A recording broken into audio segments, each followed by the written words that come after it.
the Sackler Colloquia on the science of science communication, where scientists and communication professionals come together to write a better future for communicating science.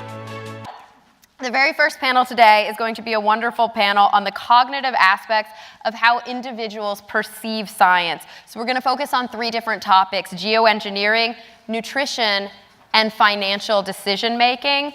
We really want to be able to talk about this process so that we can both discuss communication that's designed to inform and also communication that's designed to persuade, and some of the tension that we see between those two communication styles. So the very first speaker of the day is Nick Pidgeon. He's a professor of environmental psychology at Cardiff University in Wales, and he's going to be discussing public attitudes towards geoengineering. Our next speaker here is Rebecca Ratner. She's a professor of marketing at the University of Maryland, and she's going to address the benefits of extreme simplicity in communicating nutrition science. And third here, we have Punam Keller. She is a professor of management at Dartmouth College, and she's going to be discussing a new method to improve financial decision making. We also have two discussants here down at the end. We've got Bill Hallman, a professor in the Department of Human Ecology at Rutgers, and we also have Rick Borchelt. He is the Director of Communications and Public Affairs for the Department of Energy's Office of Science. So you can, again, read more about these wonderful people in your agenda for the day, or you can read about them online at the Colloquium website. Immediately after each of the panelists do their talks, the discussants are going to respond, and then after all three of those talks and discussion segments, then we'll be opening up to a general audience discussion, both you guys who are here in the auditorium today and those of you online who are sending in your questions via email or Twitter. So without further ado, let's welcome Nick Pidgeon. Thank you, and thank you very much to the Academy and the organisers for the invitation to come and speak today. We've heard a lot over the first 2 days about the various ways of engaging the public with science topics. And my own bold proposal is that for some important issues, engagement and communication has to move upstream. That's to say, early in the research and development process. And this brings both philosophical and methodological challenges. And to do this, I'll illustrate through the case of climate engineering. We know already that some science and technology issues generate intense levels of public controversy. GM foods, nuclear power over the years, and we've talked about synthetic biology here yesterday as well. And for a number of years now, science and risk communicators have explored the benefits of a more discursive two-way approach to engagement with such technologies.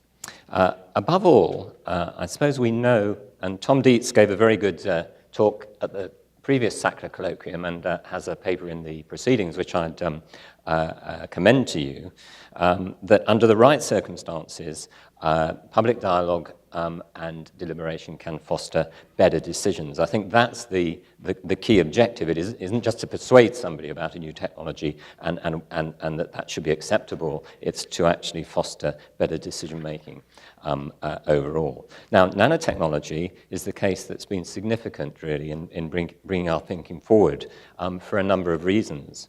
Not least, the considerable levels of expectation around the technology, but also the proactive attention it's had in relation to risk issues and uncertainty, and the intense worry, particularly in Europe, but also over here in North America, that it might be another GM, genetic modification, in the making. So in the Royal Society report of 2004, which I served on as a panel member, we highlighted the need for dialogue and deliberation about a potentially controversial risk issue, but in advance of significant applications. So that's defined as upstream engagement. There were a number of publications at about that time, particularly a pamphlet by Wilson and Willis from Demos, which also argued this point. But reflecting on this proposal as a risk communication researcher, there are some obvious difficulties in doing this. Firstly, it's likely that there will be low public knowledge about the issue. There'll be few mental models that people can use to understand the risk and science processes that are going on, and very little direct experience with the technology a priori. Also, more important perhaps, science and regulation is generally uncertain in the upstream moment. And also the media and policy environment contains both hype of the promoters and dystopian narratives, not from all, but some who would seek to contest the technology as a public good. Now, just park those thoughts for a moment, because I will come back to them, because they all raise difficult methodological challenges for us as science communicators. So to move on to climate engineering, this is the intentional manipulation of the Earth's climate to counteract warming or other aspects of climate change. It's only really been seriously, there are papers going back many years, and weather modification was looked at from really the 40s, 50s onwards, but it's only really been seriously discussed for about 5 years. And it's about as an upstream an issue as you can get, because nobody's really deployed it, tried it, experimented with it in the real world. It's quite unusual also, I should point out, in that the scientists promoting it are deeply ambivalent. And they wouldn't even say they were promoting it, they're just discussing whether it might be necessary. With every emerging technology, like my colleague Steve Ratner at Oxford says, you will always come across a Dr. Strangelove for whom this is the greatest thing, and it will feed the world, and it will cure cancer, and it will do all these wonderful things. There is no Dr. Strangelove currently in relation to geoengineering. All the people who are talking about it are deeply conflicted, I think, about what it might bring. In terms of public awareness, that's from a survey in 2010 that we did. Very similar results were found by both groups at Yale and Calgary in the US, and not surprisingly, 75% professed very, very low awareness or no knowledge at all of the term. Broad geoengineering breaks down into two approaches, either reflecting solar radiation to lower global temperatures for a period, or capturing and long-term storage of carbon. And there are various techniques you can read in the Royal Society report. To do either, I should add, would require a project of immense scale to have any significant impact upon the Earth's climate. In effect, we'd have to embark on a Geo-Manhattan project times 10, almost. All the techniques, as described by various reports over the last few years, have risks, uncertainties, and they all have ethical issues attached to them, different issues for different techniques. But they all have some of this. Now, if you think this is all science fiction, I think you should think again.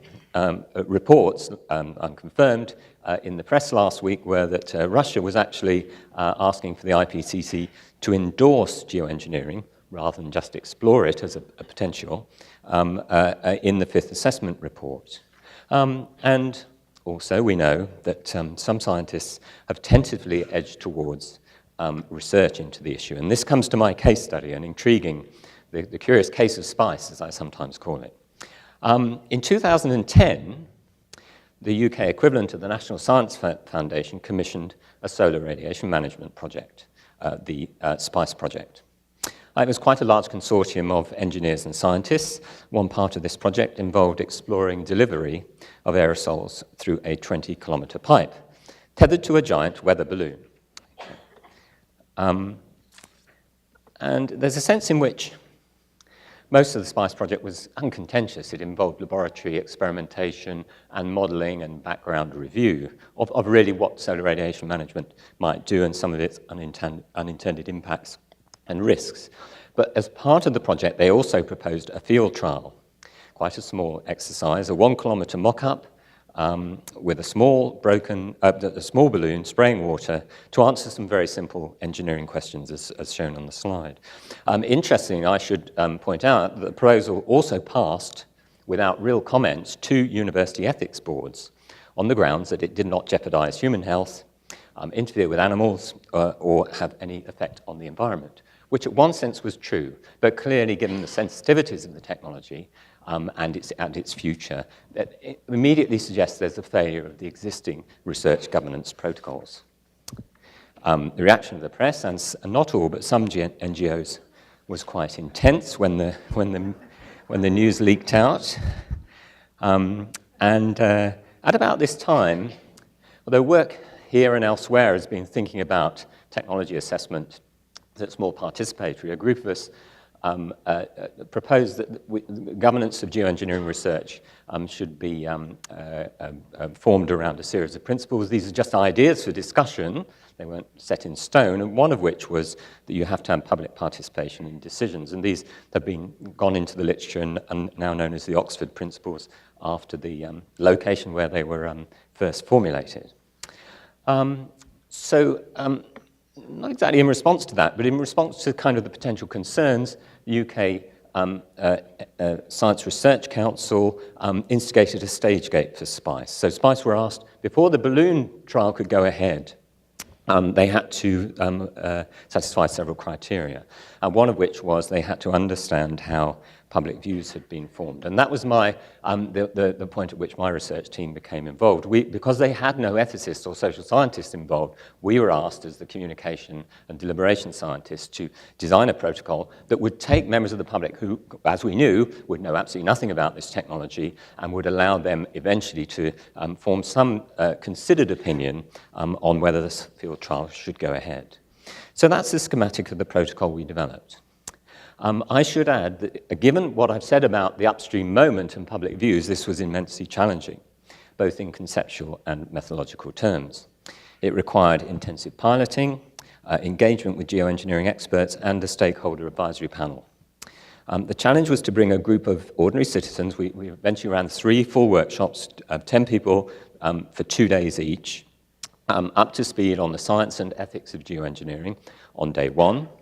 And then on day 2, we then explained to them why they were there, the stage gate process, the fact that their views would be taken into account, which rather surprised people, actually. They were taken aback that the Research Council would be consulting them in this way, which is interesting in itself, and their views on the field trial. It was a multi-component protocol, and there's a methodological toolkit, I should say, in relation to public engagement. I'm myself am influenced very heavily by the National Research Council's Understanding Risk Report of '96, which talked about an analytic deliberative process which one could build to actually do this. So there's a methodological toolkit one can start to draw on. So what did we do? We gave people information on the reasons for doing geoengineering. You have to start with climate change. There's been a debate about that. Should you start with a less targeted framing? But I think our view was you would only be doing it because of climate change. Therefore, you have to start there. The approaches that were available, issues of ethics and frames, and this involved also small group deliberation and the availability throughout of a geoengineering expert to answer questions but not necessarily direct people. We were very careful about that. Then day 2, we started off. The first thing we said was what it was all about, and then we asked people to formulate a list of questions on their own to put to the SPICE project. And then we had a representative of SPICE who then sat in after that to actually answer the question, then a final deliberation. We didn't vote at the end, but what was clear was, and we reported this back to the StageGate panel, was that at the end, very few of our participants actually would wish to rule out the 1 kilometre test. They felt that that was a good thing that scientists were exploring these things, notwithstanding that actually their views on stratospheric aerosols were very, very negative, and they were very uncomfortable about what might happen next. So a whole series of questions actually from the public participants were then fed back into the StageGate panel for them to take account of.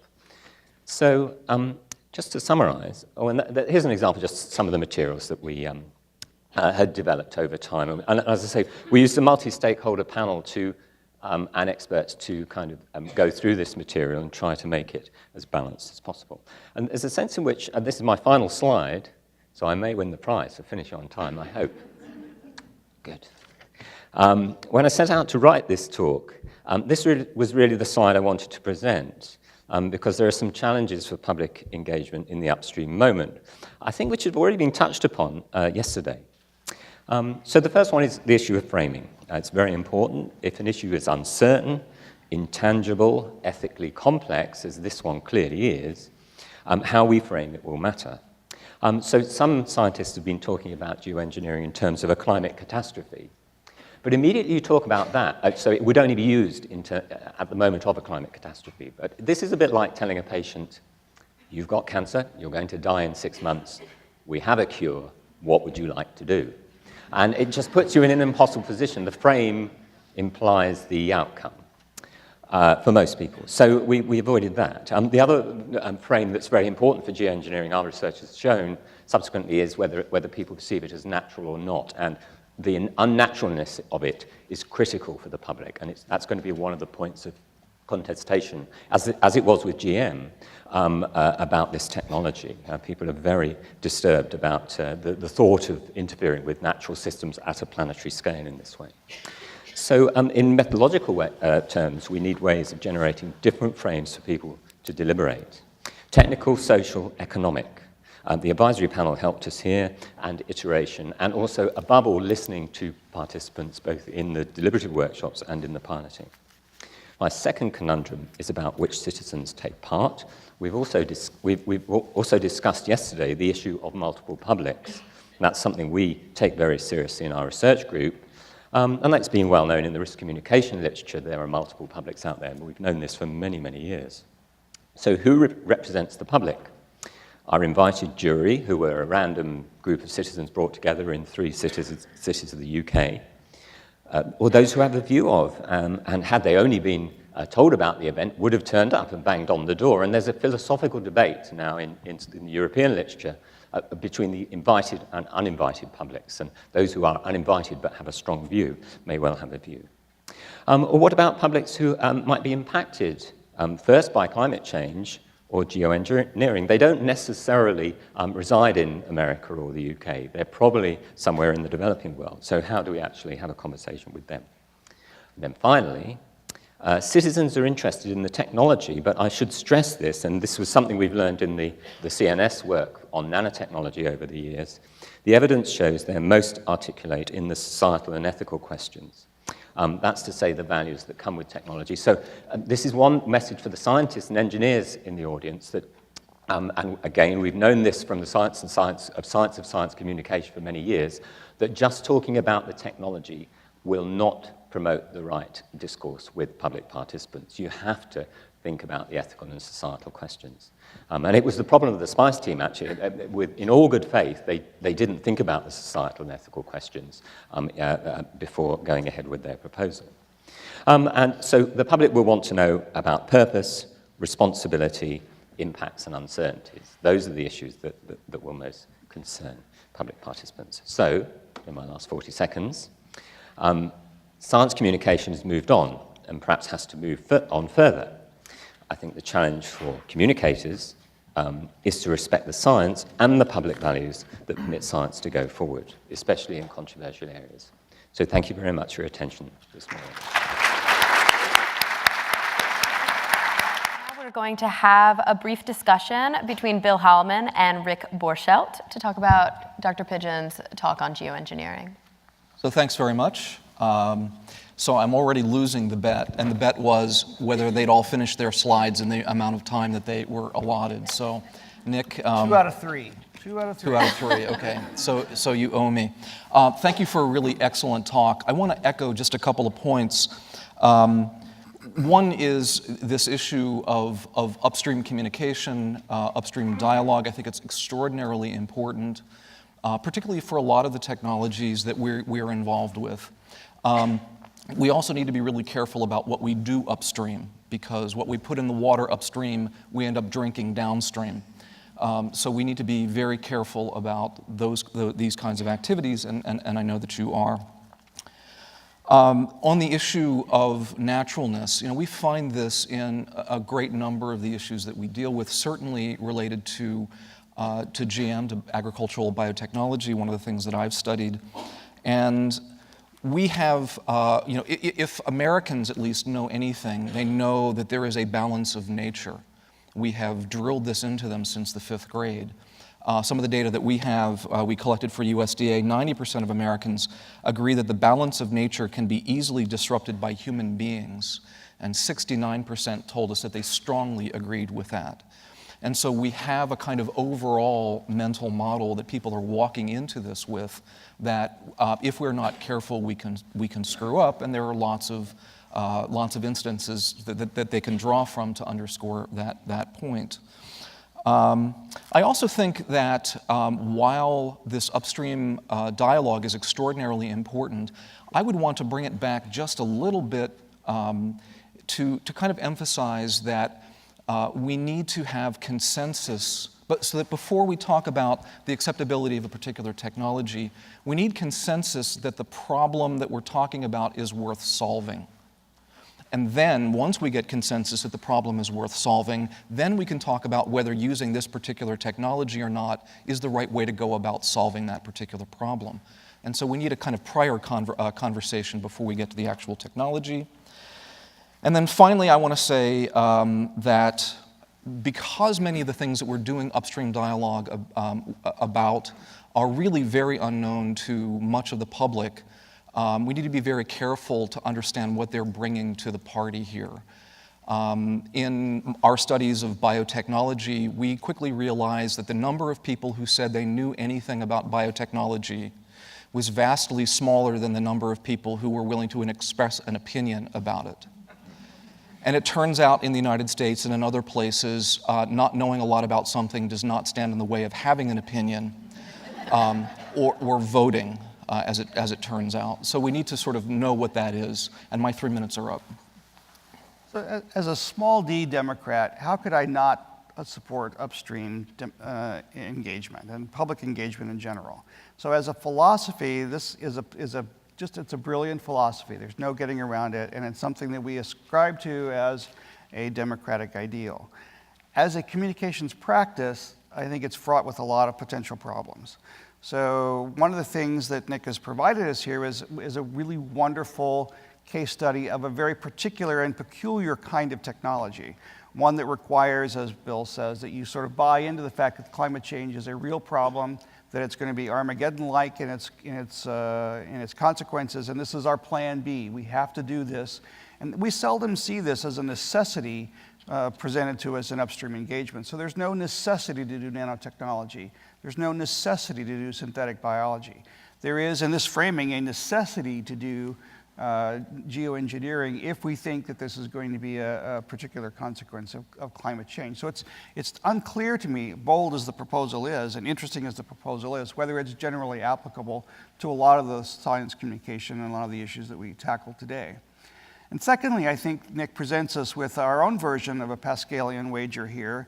And if our decision or our end game is that we want to inoculate a public or engage a public so that we limit the amount of controversy later on, then the wager goes something like this, I think, and I'm sort of trying to get into Nick's mind here. If there's no controversy and we've done upstream engagement, it doesn't matter, we've done the right thing anyway. That's great. If there is going to be a controversy, we do upstream engagement and we nip it in the bud, that's great. On the other hand, what if you do upstream engagement, and this is all done, by the way, in the absence of other countervailing narratives. What if you pollute the environment, you pollute the stream with enough information to create an environment where other actors come in to begin to develop their own counter-narratives and their own concerns? And what if really what you're doing is priming the pump for controversial conversation? And I think that's a real dilemma that you have to be thinking about, whether you're going to be doing this sort of as a stealth mode or whether you're going to be doing this as a fully open and transparent, let all come and let's all hash this out in public. What I fear sometimes is the farther upstream you get, the more of a space race or an arms race you develop downstream about these particular issues. And I don't think you really fully satisfy or fully avail yourselves of the opportunity to have a clean environment in which to do the conversation that this sort of upstream engagement, I think, often sort of presupposes. And that's my 3 minutes. And we will hold that thought there and hopefully open it for discussion at the end of the three speakers. But for now, I want to welcome Rebecca Ratner to the podium.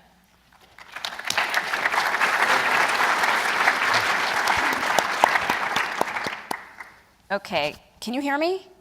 The mic is on. Okay. Thank you so much to the organizers for inviting me. I am delighted to be here. What I'd like to talk about with you is some research that I've done with my colleague Jason Reese. And though the research I've done with Jason relates particularly to how to communicate nutrition science, you'll see that our argument is intended to apply to communicating really sort of any kind of science to people who you're trying to influence, particularly when what you're offering them is a guideline for behavior and behavior change, when you want people to change their behavior in some way.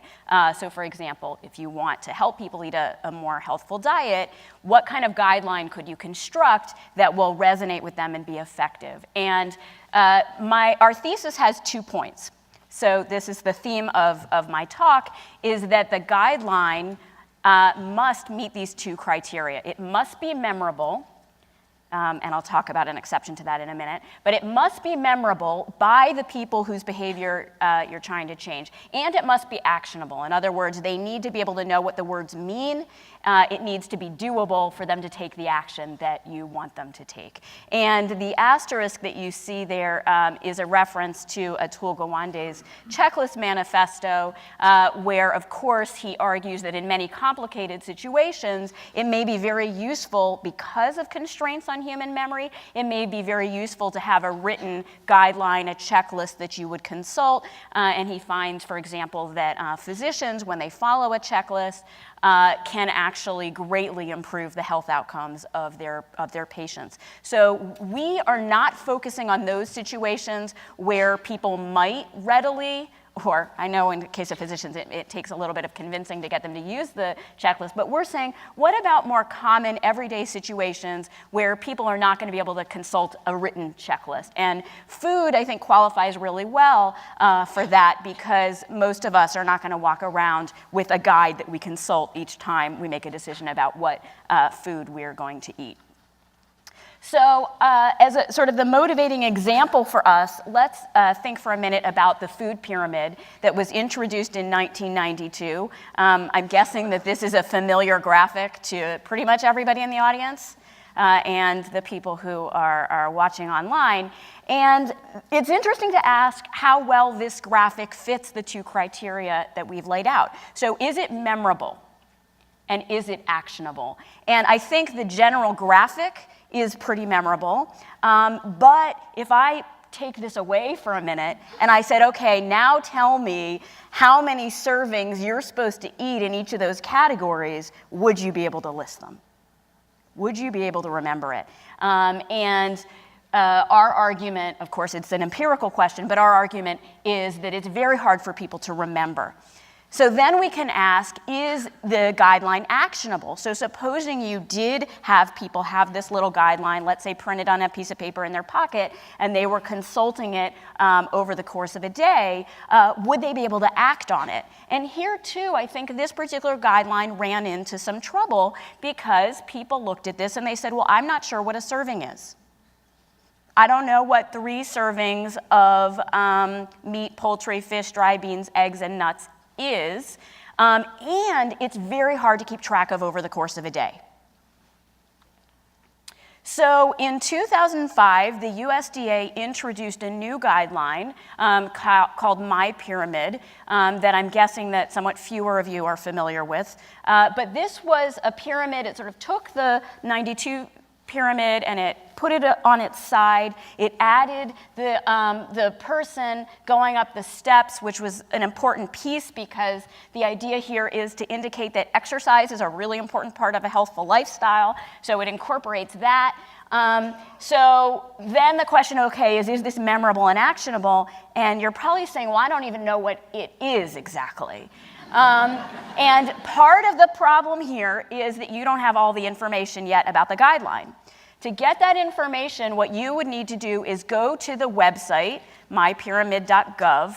Don't go to it right now because it doesn't exist anymore. But you would go to this website and you would enter your age, your sex, and how much exercise you get in a typical day, and it would give you a guideline that would look something like this. So you should be having 9 ounces of grains, 3.5 cups of vegetables, 2 cups of fruit, 3 cups of milk, and 6.5 ounces of meat and beans. And this was very carefully constructed based on sort of the nutrition science to be more precise than the food pyramid had been.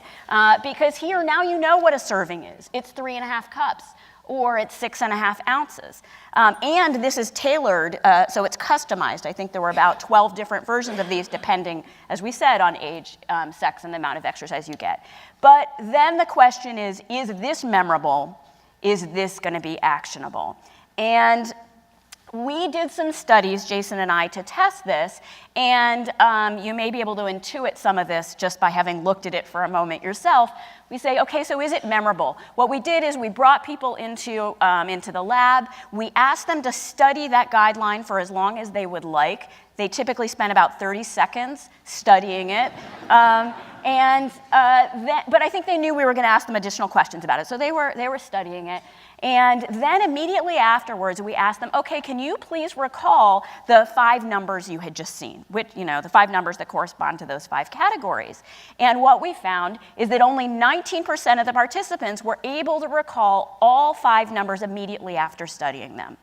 We followed up with these people after a month to test their recall. And as you can imagine, almost no one was able to recall the numbers. So fewer than 1% of our participants were able to correctly recall all 5 numbers. So Jason and I saw this My Pyramid, when it was introduced, and we said, wow, the nutrition challenge of eating a healthful diet, this is a really big deal. Sort of what's the best we could do in terms of communicating to people what they should be eating? Something else to point out about the My Pyramid in terms of is it actionable is a number of potential challenges there. People were saying, I don't know what an ounce is.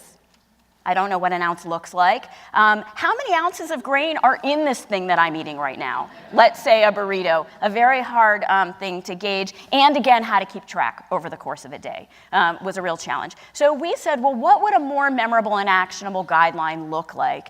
And we learned from Porter Novelli, which was the PR firm that had developed My Pyramid and the original food pyramid, they, around the time that My Pyramid had been introduced, were also testing this other message. Fill half of your plate with fruits and vegetables at every meal.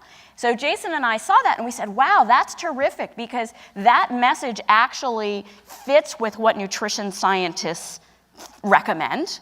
So my pyramid kind of boils down. If you just look at the fruit and veg piece, it boils down to this. We thought this is something that could be memorable and it could be actionable.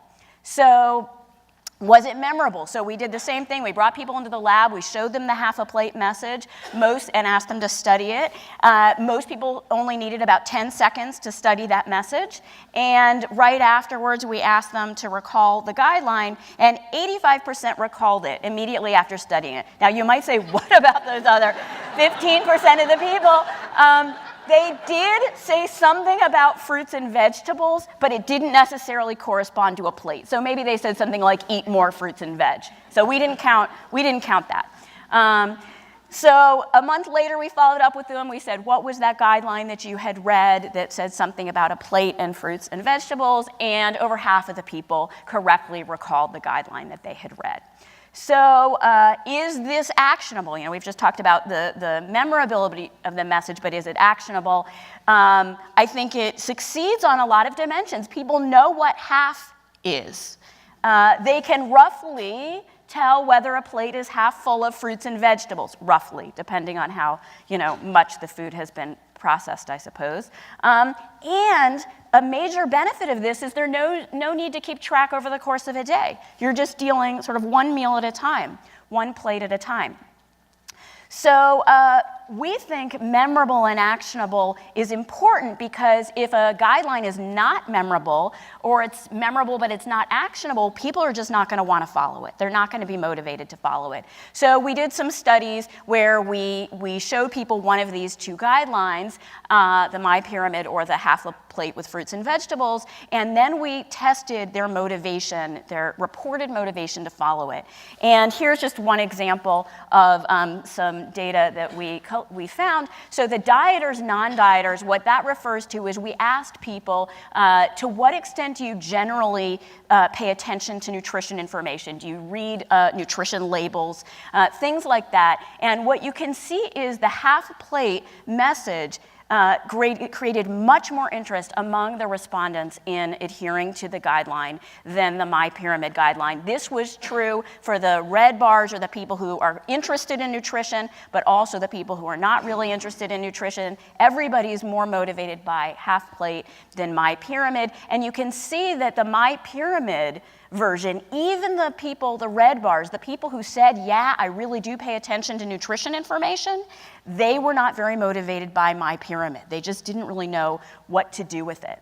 So what we could see from these data is that it seemed that the half a plate message was really promising. So we started presenting these results at conferences, and it was really a delight to learn that when the Obama administration was looking to revamp their messaging about behavior change, including Let's Move, which I think is sort of, that guy has now moved to the Let's Move campaign, but the introduction of My Plate, which really incorporates the principles that we had found worked really a lot better. So I think this is really exciting and definitely has the potential to help people follow the nutrition science, the guideline. So I want to talk a little bit now about sort of moving just beyond nutrition science, what we think makes a message memorable, what makes a message actionable, leveraging cognitive psychology and social psychology here.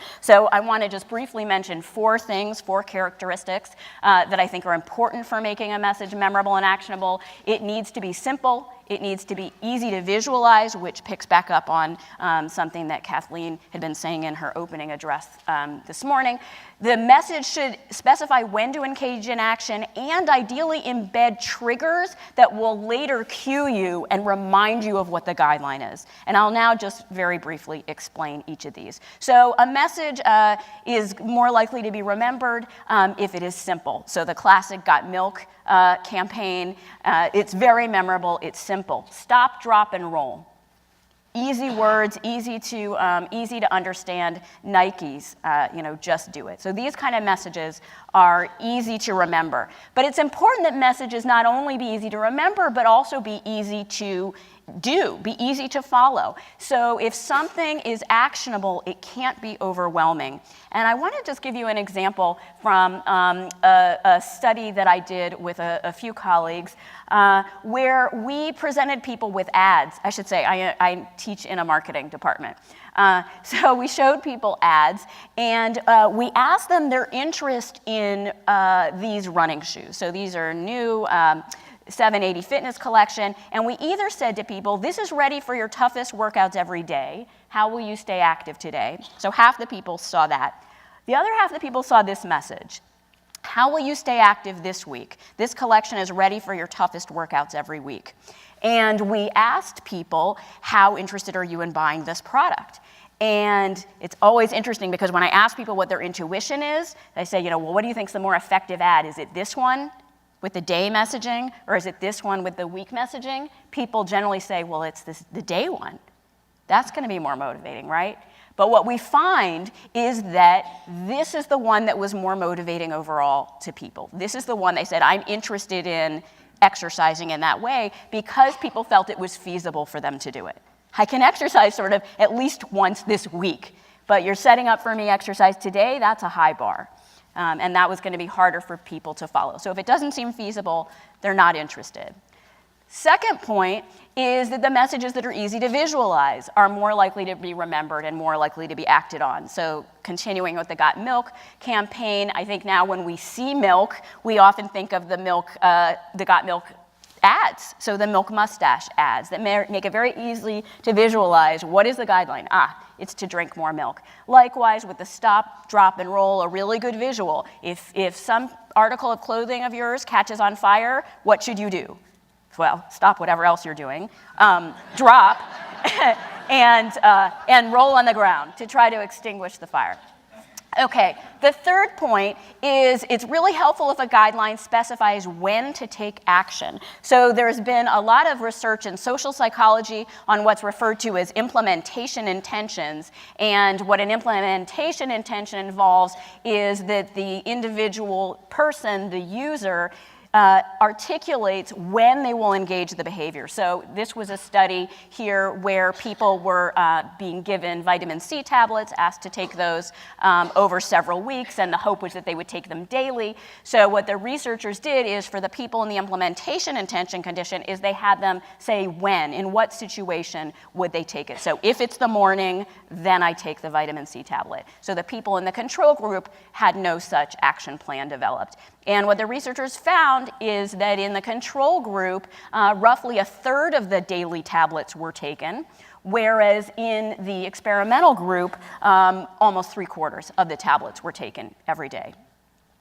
The final point, embedding triggers, is that it's very helpful if the message, the guideline, contains a cue that then when you confront it later will remind you of the message. So here was a wonderful study where people either see a message, live the healthy way, eat 5 fruits and veg a day, or in the experimental group, each and every dining hall tray needs 5 fruits and veggies a day. And what you can see is the control message did not change fruit and vegetable consumption relative to the pre-intervention baseline, but the trigger present did. So, but only in the dining halls.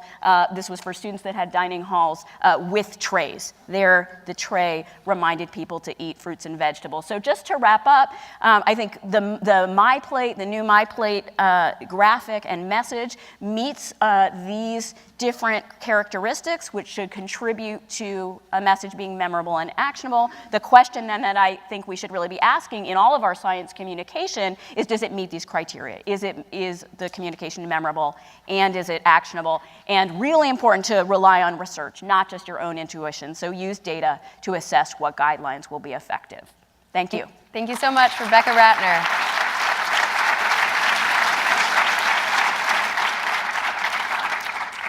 And so once again, I'm going to invite Bill Hallman and Rick Borchelt to discuss Rebecca Ratner's talk about nutrition science and clarification in that message. So thanks, Rebecca, for a great talk. I think it's important to point out that we are now shifting from communication to persuasion, and you did that at the beginning of your talk, and that there are ethics around the choices that we make about what we persuade people to do.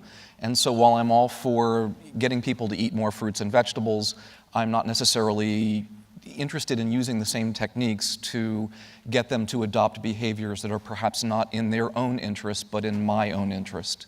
And so this is a tool, like was said yesterday, we need to be careful whether we use it for good or for evil.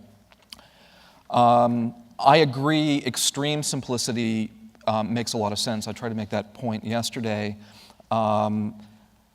And that our messages need to be memorable and actionable. I would also add to your adjectives, because you talked about these, that they also need to be motivational.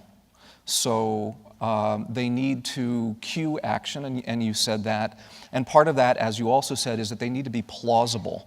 So put more fruits and vegetables on half of your plate only works if you understand why that's important. The graphic doesn't necessarily convey that. You need some sort of prior information for that to actually make sense to you. I also think, and you indicated this as well, not everything that can be simplified is a good thing to simplify. My father, when I was growing up, one of 5 kids, and not always a lot of money around, and my father used to repeat what he had learned in the Air Force. Apparently there was a big banner over the buffet that said, take all you want, but eat all you take. And so I am a member of the Clean Plate Club. and that's good advice, except when it's not. And it partially explains why I am 50 pounds overweight. Also because I don't exercise and I like dessert a lot. But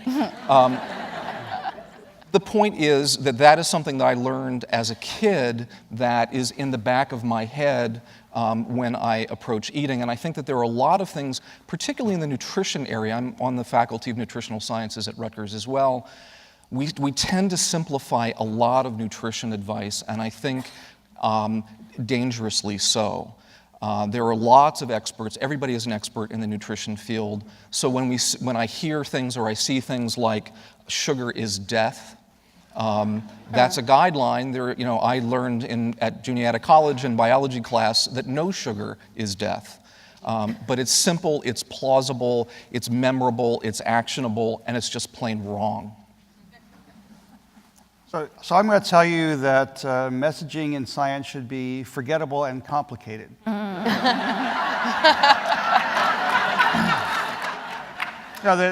It's clearly this is a brilliant marketing strategy, and Bill's right. This is a marketing persuasive strategy, and I would say that the science communication that supported this occurred, to use the upstream analogy again, way upstream, and that many of us are not put in a position to communicate any science that's actionable at all. And if you look at the last 500 releases on Eureka Alert or on Newswise, none of them are actionable. Finding the new genetic trigger that may be one of 7,000 genetic triggers for breast cancer right then isn't actionable. These are not actionable things. And much of the time, I want the scientists who are in the audience and the scientists who are watching from their homes or offices to understand that not everything we do is politicized, not everything we do is highly polemicized, and everything we do is actionable in this way, that the bulk of science communication is about none of those things, or things that could only be dragged into the politicized and polemicized piece sort of by use by someone else or by use in a different kind of a framing campaign.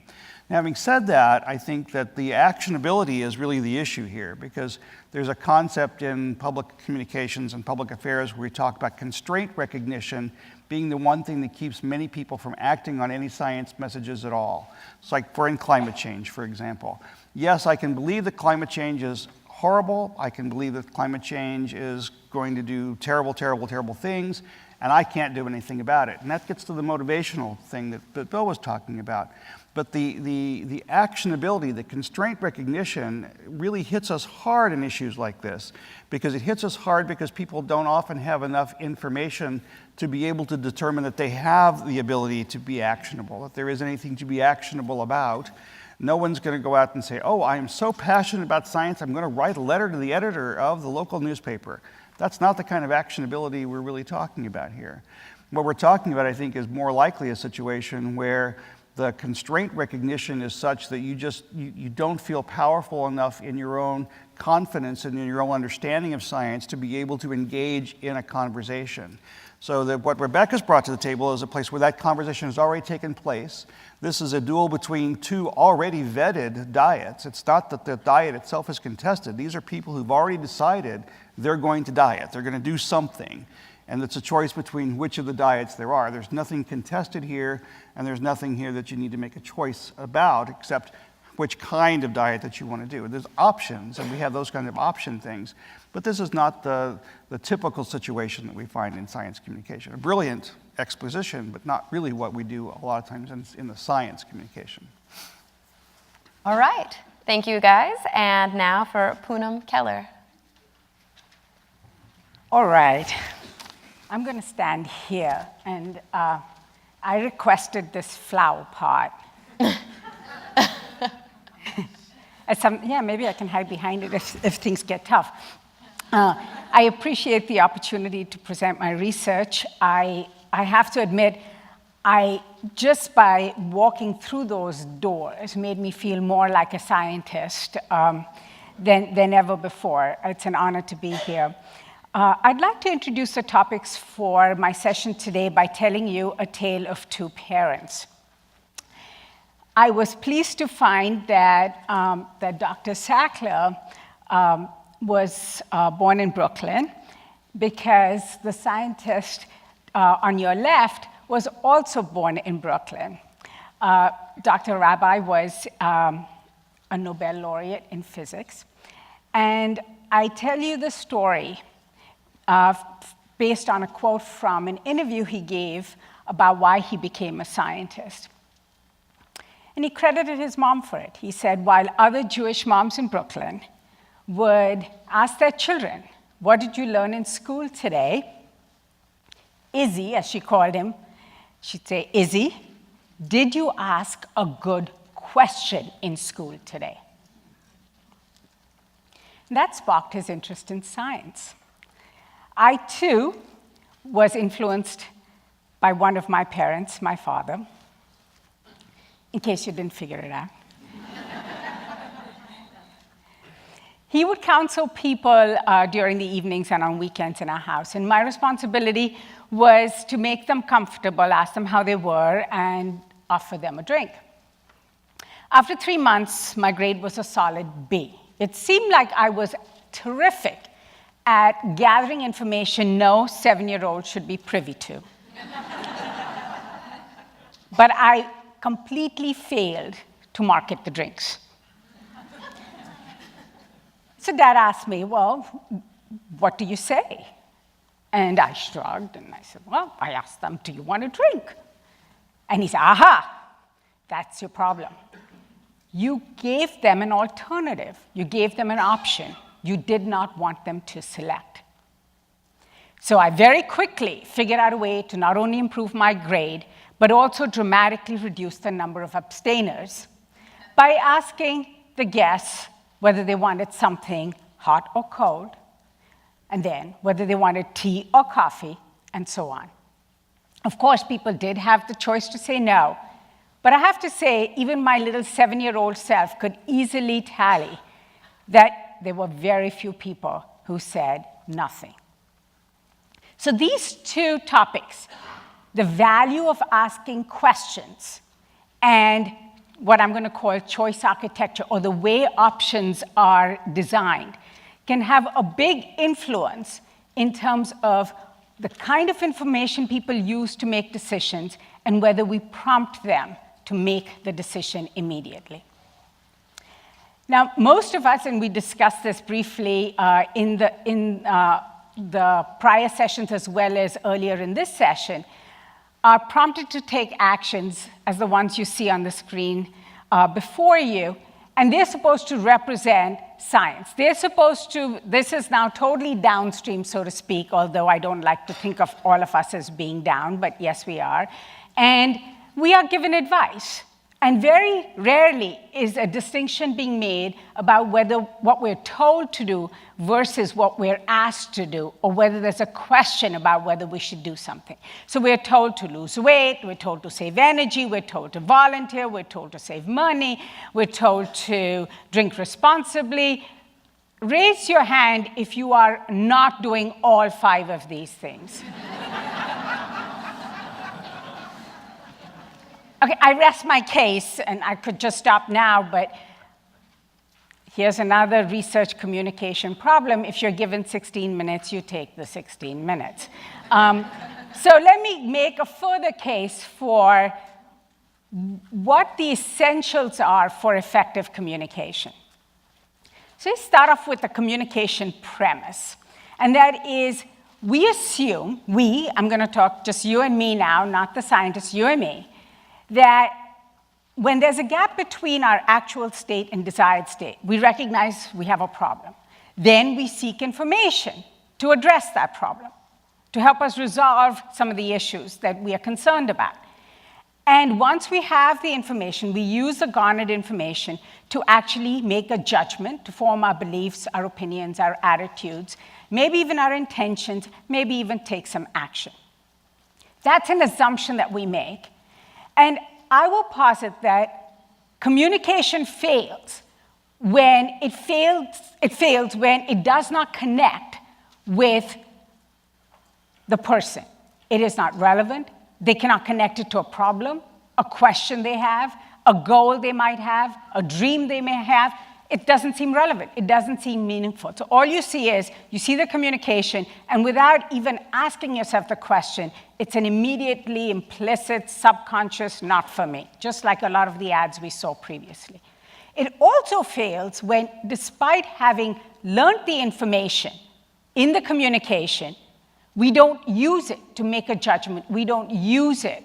We're not motivated to take action or to make trade-offs with the information. We don't do any cost-benefit analysis because there could be a delay. You say, well, I'm not sure about this information. Maybe I ought to get more information. So something that prompts you to take action, just as you saw in Rebecca's presentation, could be a very useful tool to help increase the effectiveness of the communication. So what I'd like to do is introduce you to choice architecture. And what you see here are the 4 most common forms of choice architecture or choice design. The first 2 have defaults. They're opt-in and opt-out. And what I did, just so that it would be meaningful to us, we all, of course, registered for this Colloquia, so we don't have an issue. But I know that more people could have registered for the webinar. Is that true, Barbara? Yeah, there you go. So let's find out, are there some options here if we could persuade people, have more effective communication, get more people to register for this webinar? So the first one is, of course, how all of us are typically invited. We ask to opt in. Please go ahead, register for the webinar, and you check, yes, I want to do it. Well, there are lots of people who want to do it but didn't do it. Right? And what are some of the reasons? They procrastinate, they delay, present bias, more weight on current costs and benefits rather than future costs and benefits. I've got to take care of this problem today. Everything in the office will fall apart without thinking about the long-term benefits of what you might learn in this symposium. To overcome all of those issues, for some things, people have resorted to an opt-out default, or what we call automatic enrollment. So in the case of 401k plans, in the case of organ donation for some countries, et cetera, very important decisions, including insurance in some instances, health insurance, we have an automatic enrollment option, which is you're automatically enrolled unless you opt out, right? So it says, check here if you don't want to be part of the webinar. So we could take all the people who signed up for the webinar last year and automatically enroll them. Now, of course, you're going, what is wrong with her? What has she been drinking this morning? So clearly, these options that you see here, their appropriateness will depend on the situation, will depend on the circumstances. And in some circumstances, like I mentioned, people feel like, no, we'll automatically enroll people in a retirement saving plan. We'll automatically enroll them in, as I said, in some countries, in organ donation. I might think I might automatically enroll you in an advance directive unless you opt out, and for a variety of reasons, especially those associated with social well-being. The next 2 choices you see are mandatory choices, and they're different because you're forced to make a choice. In the active choice condition, you have to commit, I will or I will not attend this webinar. Very straightforward, right? And you say, okay, that's not so threatening. It's sort of like opting in, but how many of you feel like, no, it's different from saying, I will attend? And that's the first one. And then the third one is a little bit different. You think so? And you're right, because I think part of it has to do with the fact that you have to say an explicit no. I will not do this. How many of us believe that by not saying no, it didn't cost us anything? A lot of us believe that. So that's one of the advantages of active choice. Enhanced active choice, as you can see here, kicks it up a notch and actually advantages one option more than the other option, none of which has been happening in the other 3 choice architectures. I will attend the webinar because it's important for me to discover new communication ideas and share research with academics and practitioners. I will not do this because other commitments, right? I could say other commitments prevent me, which is a little soft. How about other things are more important than learning? Okay, now you're going to get mad at me. So you can see that you have some leverage with designing this choice architecture, and the issue is just how far you want to go and whether it's effective. So what I'm going to do now is I am going to fast forward some slides and make the case for why enhanced active choice can be a very effective tool to not only get people to commit, even though they have the option to say no, to commit to a decision, but actually take immediate action. You ready? So this is going to be I'm going to go past, I shouldn't go past these guys. These are some of my co-authors, Kevin Volp from the University of Pennsylvania and George Lowenstein from Carnegie Mellon University, as well as I'm going to put there a CVS Caremark team, and a lot of the data that I'm going to show you today is actually from CVS Caremark. Okay, let's take a look at the first one. So here's the first experiment. So there's a preamble that I left out so you could actually read this, which tells you all about CDC and flu shots and how many people get hospitalized every year and your probability of getting and passing the flu virus. And this was for hospital employees, so it was customized that the CDC data was used on hospitals itself. How many patients in hospital get the flu, and vulnerability for adult populations, et cetera. So we did all the science, okay? We put all the science communication in there. What we really want to do is get people to get that flu shot. We want the nurses to get the flu shot. So you can see the 4 options. And of course, you get the, do you want it, do you not want it? You have the choice, the mandatory or active choice. And then look what I did with the default for the enhanced active choice. I said, would you like to remind yourself to get a flu shot, or do you want me to remind you to get a flu shot? Okay? So the nice thing about it, of course, is that once people commit to getting the reminder, they don't get pissed off at you for sending the reminder, because they said, send me the reminder. And then, of course, we track and see whether there was a higher rate of them getting the flu shot, which was the case.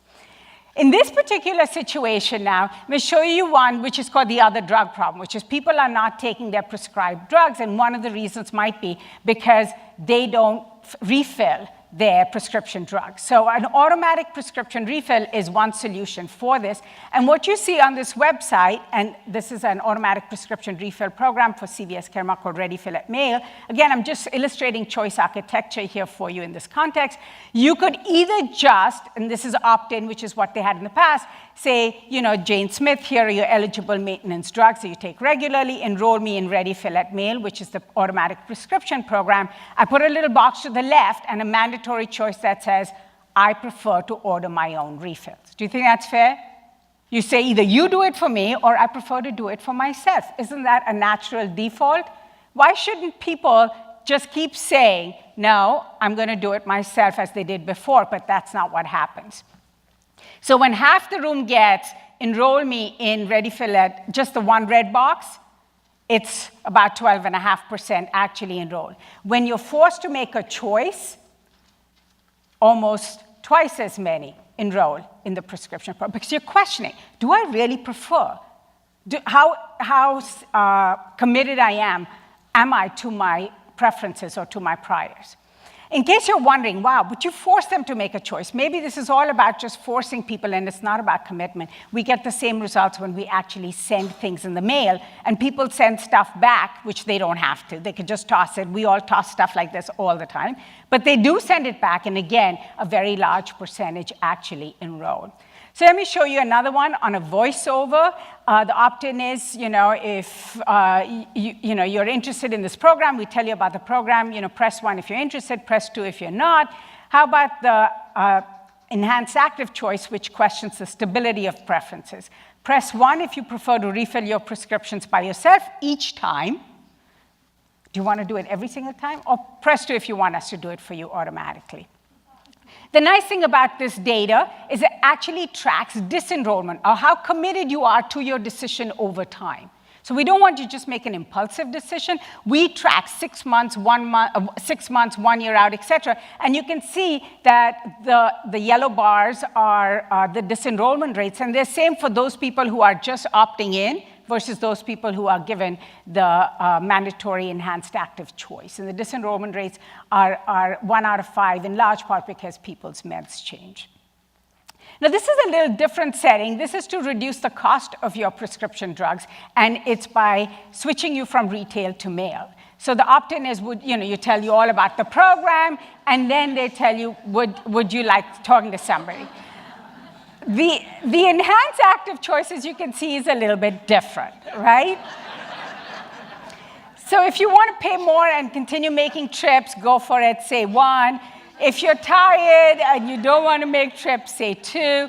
And you're saying, this is crazy, and this tells you something about the assumptions we make about people. So not only do a lot more people switch from retail to mail, but what's interesting is we ask them about, we take a panel and representative sample, we ask them how satisfied they were with the choice architecture, how satisfied were they with the information they got, how satisfied were they with the way this was over a voice recording over the phone, how that was conducted, and they seem pretty happy about it. And this last one here here is actually not CVS, it's encouraging employees to take a health and wellness assessment. And you can see again, instead of just asking people, please complete your health risk assessment, please complete your health and wellness assessment, what we did is we set up the active choice. I prefer to take advantage of this free tool to maintain or improve my health and save $200, which was what you were getting.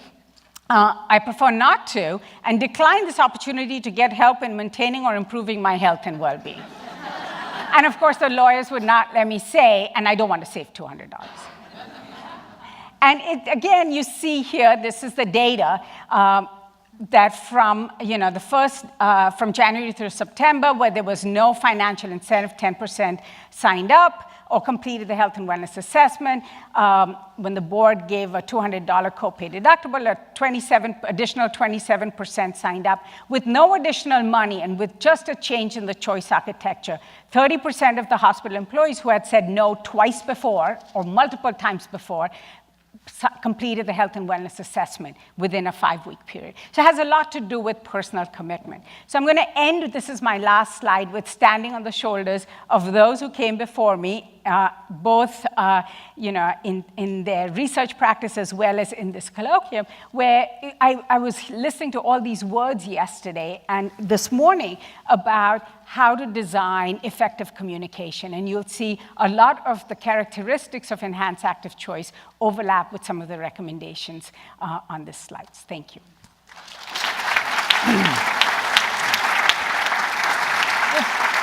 Fast forward.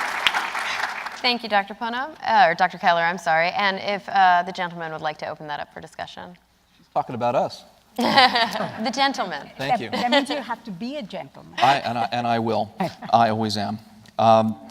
So I'm struck by the three talks and yesterday's discussions as well. In 1989, the National Research Council published a book called Improving Risk Communication. And in that book, they said that there are three common goals for risk communication. The first is education, essentially laying out information that allows consumers to make a decision.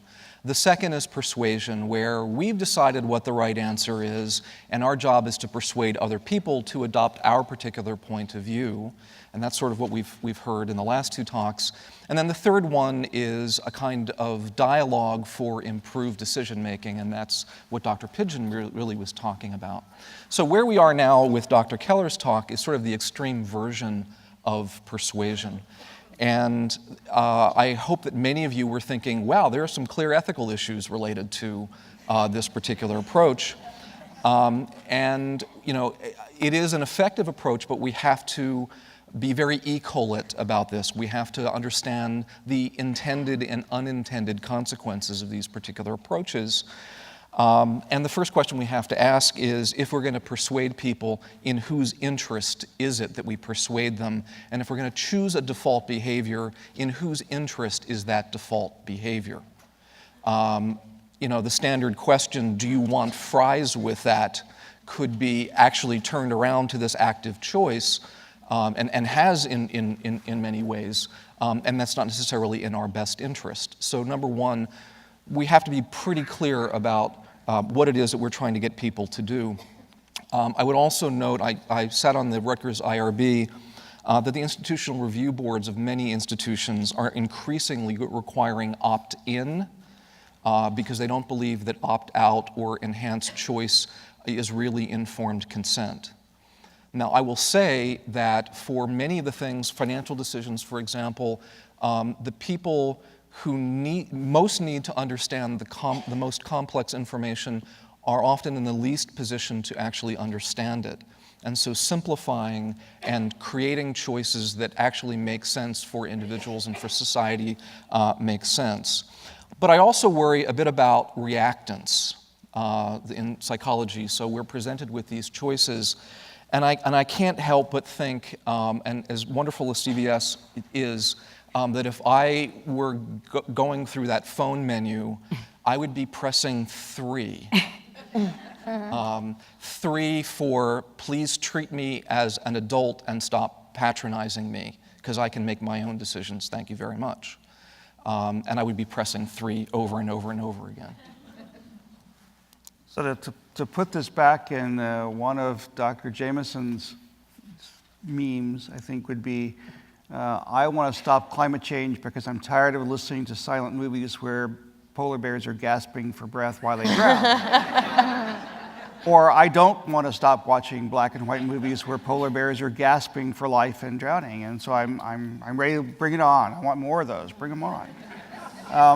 I actually think that this is a really great example of, as both the last two presentations, of tools we can use. And of course, as Bill says, it's the ends to which we use them that are critical in science communication. Actually, all three of them are tools, including upstream engagement, and that's something to think about there. But what I see in enhanced active choice is the opportunity to have the enhancement be science. So in many ways, again, the decisions about what works, what is good for you, according to some actors in the commercial sector at Caremark, what is good for you are these things. And so the choice architecture is not set up by science. The choice architecture is set up by people with a vested interest in using something to get you to do something. And that something might be scientists trying to get you to do something. No question about that.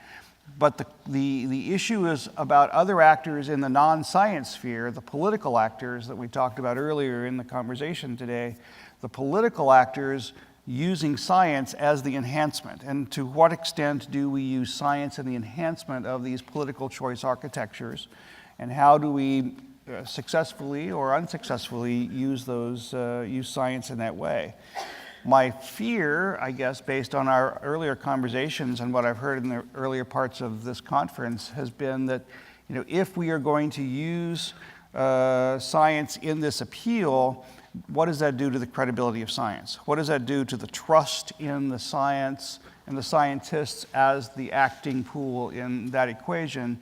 And I think we need to be very careful about how we incorporate science into any of the choice architectures or discussion methodologies or modalities we're talking about today, because it could very easily redound to our displeasure, and we could be stuck with it. And I'll bring it full back to Bill again. We could be stuck drinking that water far downstream, and that's really the issue that I worry about in the incorporation of science schema into post-science decision-making architectures. All right, well now it is time to hear from you guys. So hopefully you've been sending your questions via email or via Twitter, and those of you in the audience, we're about to open up the questions to you. But I actually wanted to start with my own question here, first for Dr. Pidgeon and also for the rest of the panel for you guys to pitch in on. You spoke in your talk about the kind of the feeling or the sense of unnaturalness, but also the lack of history when it comes to nanoparticles, when it comes to geoengineering kind of research. And also we see a similar argument with genetically modified organisms often. But my question is, how do you mitigate the fear that comes with a lack of ostensible history? And how do you kind of communicate to the public that a lack of research is not necessarily negative research? Yes, thank you. I think the answer to that, you have to look into the risk perception literature and work on... Mike? Oh, I can hear you just fine, but apparently nobody else can. Well, it's on, so I think you might just have to... I might have to put it up. There you go. Speak a little louder. Is that better? Yeah, that should work. To answer you, it's a very good question. In fact, I think at the last Sackler Colloquium, Professor Hallman talked about the dual model of decision making, and how actually to be rational decision makers, we actually need affect, emotion, as well as the weighing up of cost benefits and things. So the fear, if that's what it is, and I'm not sure it is, it's not as strong as that. One could argue it's important to actually have some emotional connection with issues that affect us in the future that have important consequences, and that's the only way we would actually stick with decisions if we have, in order to have some. So I wouldn't say it's entirely irrational to bring that in as part of the discussion. I mean, I think the lack of history is is a very important point. And I think that's why we stress public dialogue and public engagement, because that helps us as science communicators to engage more directly with the way people will come to a risk issue. I'll give you a very small example. Work done at Calgary and work that we did confirmed that if you use the phrase geoengineering, people immediately associate that with geotechnical engineering, which is groundworks. Those who think they know something about it. So language matters as well. So I think that's why we do the research, to try and understand where people are coming from first, because until you do that, you can't have the first conversation. Do we have a question in the audience? Before we get to you, let's go ahead and look to Twitter. We have one here that says, Pidgeon and Keller touched upon audience choice. Do we have to work with motivated audiences? What if we know something might be a problem, but it does not reach the level at which people yet care about it?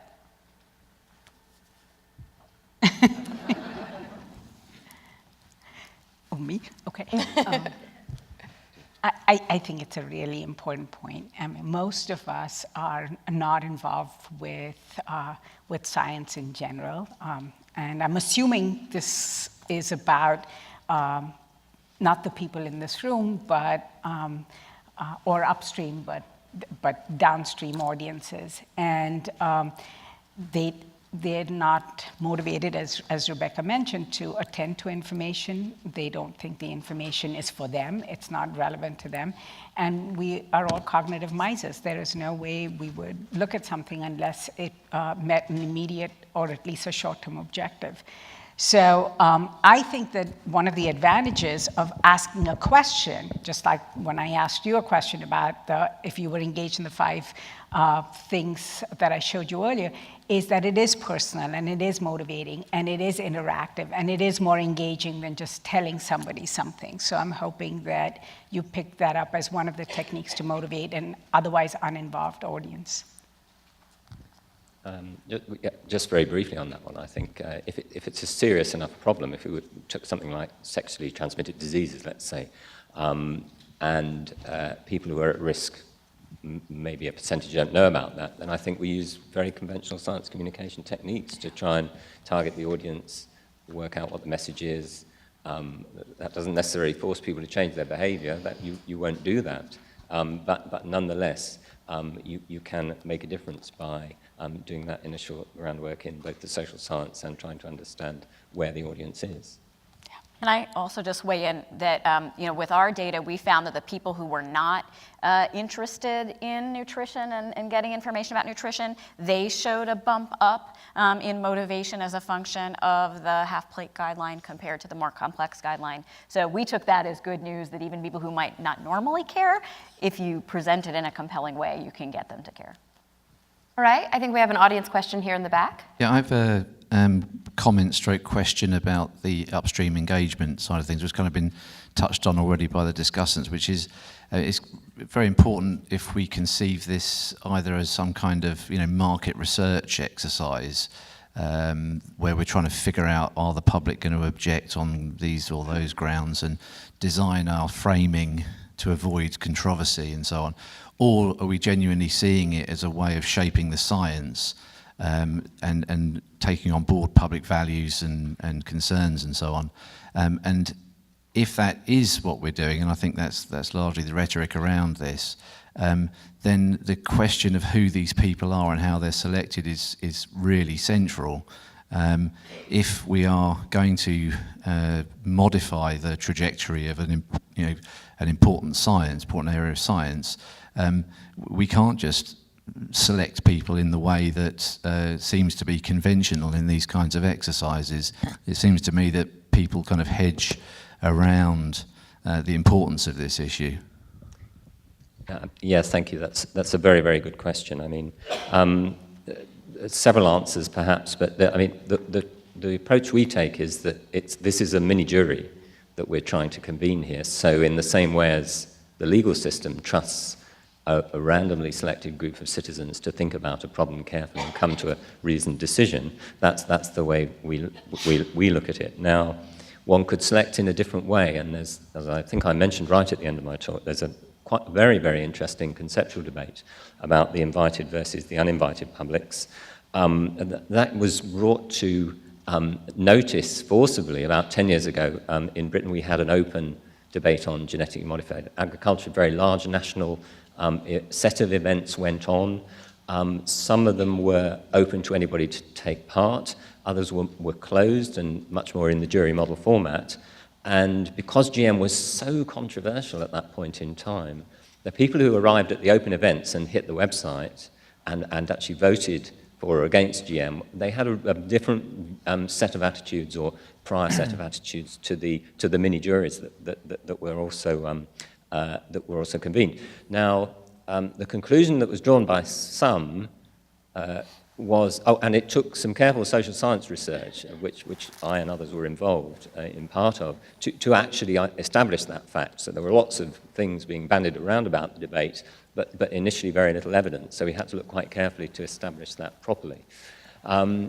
It was some people concluded, well, the debate had been hijacked because it wasn't a representative sample of the public. But if you think about it, if it's a conflicted interest question, let's think in another domain, healthcare, then patient interest groups who've either suffered or have a relative who've suffered who are interested in the question are equally important in the debate. So, I mean, I've always said, in the same way as my remarks right at the end, there are probably multiple publics here. Scientists may have to listen to multiple evidence streams. And the public debate is not the final thing. Within the GM debate, there was a science evaluation and economic evaluation. Within the SPICE stage gate, there were 4 other criteria, and the panel had, which were to do with safety, ethics, and other things. So it's not that the decision is entirely taken as a result of the public engagement. The public engagement is a part of the decision-making process. And in many cases, I think that the public engagement does have a large influence on the decision-making process, especially when you consider, states, for example, like California, where I live, that have ballot initiatives, like the recent one to label GM foods. There's a tweet that came in that I think relates to what you were saying. Curious how to apply enhanced active choice, Dr. Keller, to science. Do you prefer to eat labeled or unlabeled GM food? Let's not make there be a choice for not eating it at all. And I think this is an interesting question. And if I might ask to keep the answer brief, because I know there's somebody in the front that also wants to ask one. And I understand this. There's just a couple of things. First, I think the thing with enhanced active choice is you have to give the reasons for why you want them to pick one option. So if there's some misnomer about a labeled or unlabeled, well, that's something that you need to communicate. Or genetically altered versus, natural food. Well, you have to explain it. And if I may, because it came up earlier, and I'll keep it short. If this makes you squirm, I'm really happy about that. Because I thought the purpose of this meeting was to say that we rely on our intuition and instead of science, and that's why I threw a lot of data at you with not just hundreds of people, but now close to over 1 million. And the question is, well, why does it work? What does it do to people? Are there ways in which we can modify it for ourselves? And that's what I want you to ask yourself, including, CVS very concerned about its members saying, I'm going to get mad. So they keep checking, are you mad? And they say, no, we're not mad. So let's not engage in this false consensus bias, which is basically everybody thinks like us. All right, and this question here in the front? Sorry, before you go on, I do have to say that there actually is a choice, at least in the United States, about whether you want to eat GM or not. If you don't want to eat GM, you can eat certified organic. That standard does not allow GM ingredients. Oh, for sure. It is a choice.